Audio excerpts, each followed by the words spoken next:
عدالت نے FIA کے حوالے سے بھی کہا کہ جو اراضی کیس کی 20 مئی کو ہونے والی سماعت جو ہوئی ہے اس میں چیف جسٹس قاسم خان صاحب نے یہ بھی ریمارکس دیے کہ وفاقی تحقیقاتی ادارے FIA نے سوشل میڈیا پر عدلیہ کے خلاف مہم سے متعلق کوئی ایکشن نہیں لیا۔ انہوں نے اپنے ریمارکس میں کہا کہ اگر اس طرح اداروں کے خلاف تضحیک کی کارروائیاں جاری رہیں تو یہاں جنگل کا قانون بن جائے گا۔ اور چیف جسٹس قاسم خان صاحب نے فرمایا کہ اگر عدالتوں سے اعتماد اٹھ گیا تو لوگ بندوقیں اٹھا لیں گے، خدا کے لیے وہ کام نہ کریں کہ عدالتوں سے جو ہے وہ اعتماد اٹھے۔ قاسم خان صاحب نے فرمایا کہ اس میں وکلاء کو بھی اپنا کردار ادا کرنا ہوگا اور باقی اداروں کو بھی اپنا کردار ادا کرنا ہوگا، کیونکہ اگر عدالتوں سے اعتماد اٹھا تو پھر یہ معاملہ بہت آگے چلا جائے گا اور پھر یہ لوگ اس کو اپنے ہاتھ میں لے لیں گے۔ ساتھ اس میں عدالت نے یہ بھی کہا کہ دوران جو DHA کے وکیل ہیں ان سے کہا کہ مفصل جواب جمع کروایا جائے۔ ایک تو یہ معاملہ ہے کہ جو محکمہ اوقاف کی زمین کا آپس میں تنازع تھا اور جس کی بنیاد پر یہ بیسیکلی کیس آیا تھا، ایک تو چیف جسٹس قاسم خان صاحب نے کہا ہے کہ DHA یہ کلیم کر رہا ہے کہ 2009 سے ان کا قبضہ ہے۔ عدالت نے کہا کہ وہ جو 2009 سے قبضہ ہے اس کی آپ رپورٹ عدالت میں جمع کروائیں اور پتہ چل جائے گا کہ آپ کا قبضہ ہے یا نہیں ہے، اور اگر آپ کا قبضہ نہیں ہوگا تو پھر میں آپ لوگوں کو نہیں چھوڑوں گا اور میں آپ لوگوں کو جیل بھجواؤں گا۔ دوسرا جو ہے وہ قاسم خان صاحب نے رپورٹ بھی محکمہ ریونیو سے طلب کر لی ہے، وہ اس معاملے پر جو لاہور ہائی کورٹ کا اور DHA کی زمین کا ایشو ہے اس پر جو ہے وہ رپورٹ طلب کر لی ہے، اور اب اگلے ہفتے اس کے اوپر سماعت ہوگی۔ دوران سماعت 3 سے 4 لوگ بھی کھڑے ہو گئے تھے، ایک عورت روشنوں پر آ گئی تھی، اس نے عدالت سے کہا کہ DHA نے ہماری زمین پر بھی قبضہ کیا ہوا ہے اور DHA نہ صرف ہماری زمین پر قابض ہے بلکہ ہمارے ساتھ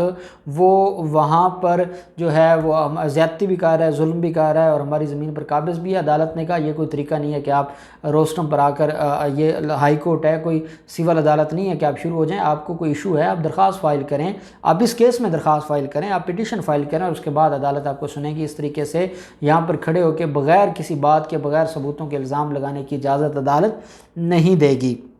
اب اس پر اگلے ہفتے سماعت ہونی ہے اور یہ معاملہ بڑا دلچسپ ہوتا جا رہا ہے، اور اب دو بڑے جو ادارے ہیں وہ اب قانون کی جنگ لڑ رہے ہیں، اور دیکھتے ہیں کہ قانون کی فتح کیسے ہوتی ہے اور کون سا ادارہ قانون کی بالادستی کے لیے اپنا جو کردار ہے وہ اچھے طریقے سے نبھاتا ہے۔ دوسری طرف جو معاملہ ہے نواز شریف کا، آپ جانتے ہیں کہ نواز شریف لنڈن میں ہیں، وہ مفرور ہیں، ان کے ساتھ عابد شیر علی بھی موجود ہے لنڈن میں، اسحاق ڈار بھی موجود ہے اور حسن نواز بھی، اور وہ وہاں پر اپنے بزنس کو دیکھ رہے ہیں، کوئی بیماری نہیں ہے، کوئی کسی طرح کا ان کا جو ہے وہ وہاں پر جو نواز شریف ہیں، نواز شریف کا کوئی علاج نہیں ہو رہا، کوئی اپوائنٹمنٹ نہیں ہے، کوئی ٹریٹمنٹ نہیں ہے، کوئی ایڈمٹ نہیں ہوئے کسی ہاسپٹل میں، وہ ساری جو ڈرامے بازی تھی وہ تو اب کھل کر سامنے آ گئی۔ اب حسن نواز کا دفتر ہے اور یہ اس کا بزنس آفس ہے جہاں پر آج جو ہے وہ اکٹھ تھا، اور اس میں نواز شریف بھی دفتر میں موجود تھے، حسن نواز بھی موجود تھا، اس کے علاوہ عابد شیر علی اور اسحاق ڈار بھی موجود تھا۔ 4 لوگ داخل ہوئے ہیں۔ پہلے انہوں نے کہا کہ ہم نے نواز شریف سے اپوائنٹمنٹ لی ہوئی ہے، جب کہا گیا کہ نواز شریف کی کوئی ایسی اپوائنٹمنٹ نہیں ہے وہ زبردستی گھس آئے دفتر میں۔ جب وہ حملہ کرنے لگے تو جو گارڈز تھے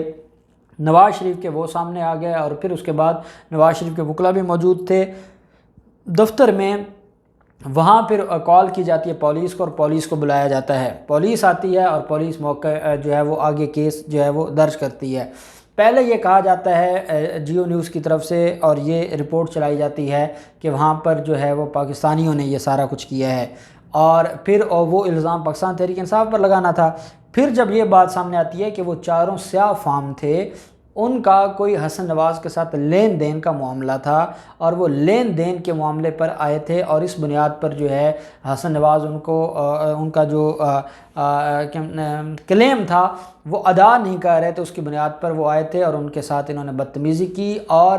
جو نواز شریف اور یہ کیونکہ ایک پورا گینگ ہے اور یہ واردات اور وقوع بنانے میں بڑے ماہر ہیں، اور انہوں نے تو ماڈل ٹاؤن میں 14 لوگوں کو قتل کیا، 100 لوگوں کو ڈائریکٹ گولیاں ماری، اور پھر افواہ یہ پھیلائی کہ ان کا تو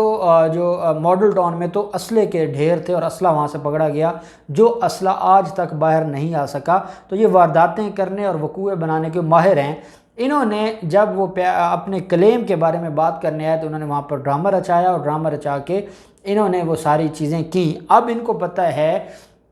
کہ یہ معاملہ اب جب جائے گا پولیس کے پاس اور پھر عدالتوں میں، تو یہ کو پاکستان تو نہیں ہے کہ یہ اپنی مرضی کے فیصلے بھی لیں گے یا یہ جیسا چاہیں گے ویسا ہوگا۔ اب ان کے لیے اپنی چیزوں کو کلیئر کرنا بڑا مشکل ہو جائے گا۔ لیکن ایک بات ہے کہ نواز شریف کے حوالے سے یہ جو خبر ہے کہ نواز شریف پر حملہ ہوا ہے اور ان کے دفتر پر حملہ ہوا ہے، یہ اتنی ذلت امیز ان کے لیے دن بدن ہوتے جا رہے ہیں، اور دن بدن ان کے لیے پریشانیاں بڑھتی جا رہی ہیں، اور دن بدن یہ ایکسپوز ہوتے جا رہے ہیں کہ یہ پہلے تو پاکستان میں یہ کہیں آنے جانے کے قابل نہیں تھے، یہ مارکیٹ میں لوگوں کے سامنے کھڑے ہونے کے قابل نہیں ہیں۔ اب یہ لنڈن میں بھی ان کے حالات ایسے ہیں کہ وہاں کی مقامی جو کمیونٹی ہے وہ اب ان کے خلاف کھڑی ہو گئی ہے، اور انہوں نے وہاں پر بھی فراڈ شروع کر دیے ہیں۔ اب دیکھتے ہیں پولیس کیا کارروائی کرتی ہے، کیا رپورٹ آتی ہے اس پر مزید۔ جو ابھی تک نہ مریم نواز کی طرف سے کوئی ٹویٹ ہوا ہے، نہ مریم اورنگزیب نے کوئی پریس کانفرنس کی ہے، ان کی طرف سے کیا موقف آتا ہے، جو بھی ڈیٹیلز ہوں گے ہم آپ کے ساتھ شیئر کرتے رہیں گے۔ اللہ پاک پاکستان کامیاب و ناصر ہو۔ بہت شکریہ۔ اللہ حافظ۔ پاکستان زندہ باد۔